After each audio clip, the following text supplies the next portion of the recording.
All right, make sure you try these problems on your own before you watch this video. If you haven't, then push pause on the video and go ahead and do these problems. So, cooperative group problems from lesson 3-2. So we start out with 4 to the 5th divided by 4 to the 9th. More factors are on the bottom than are on the top. So we go 1 over 4. When you subtract 9 minus 5, you get 4. So 1 over 4 to the 4th power. And what I would do is I would take 4 to the 4th power on my calculator and get 256. So that is 1 over 256 as your final answer. Now, x to the 3rd times x to the 19th, that's a product rule. So we're going to get x to the, when you add those exponents, 3 plus 19 is 22. So x to the 22nd power.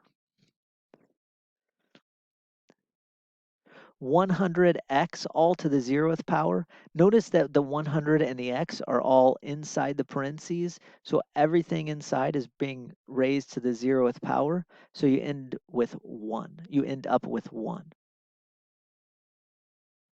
Negative 124wz all raised to the 0 power is the next problem. Now, everything is raised to the 0 power except this negative sign out front.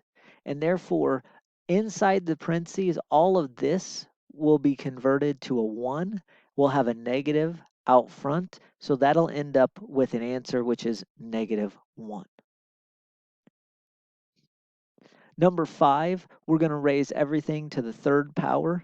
Now, again, make sure that when you do this, you put the negative 4 inside of parentheses.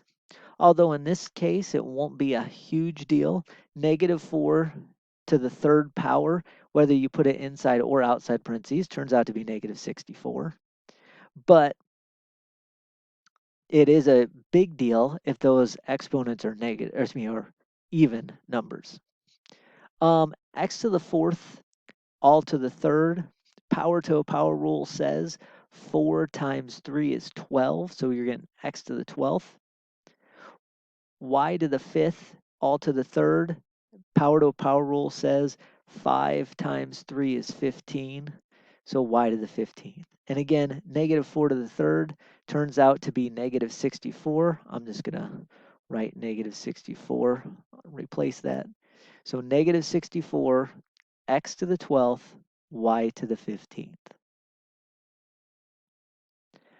Problem number 6, we want to take this negative 7 exponent and make it into a positive 7 exponent, because in the very directions it says write all answers with positive exponents. Now that doesn't say anything about coefficients, so coefficients are fine to be negative. We have negative 6. That's again to the 1st power, so we're going to keep that in the numerator. X to the 4th, that's a positive exponent, so that's going to keep in the numerator. And this is where that negative exponent comes into play. Y to the negative 7th is going to be y to the positive 7th in the denominator. And that is the answer to problem number 6. Problem number 7, we're going to get, let me zoom in just a little bit because I don't think those quite, there we go. Problem number 7, we have 36 x squared y to the 19th divided by 9 x to the 8th y to the 10th. So you look at this as, first off, 36 over 9. So take 36 divided by 9 on your calculator, simplify.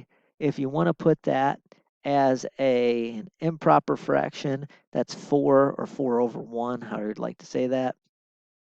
I go to the x squared over x to the 8th piece. 8 minus 2 is 6.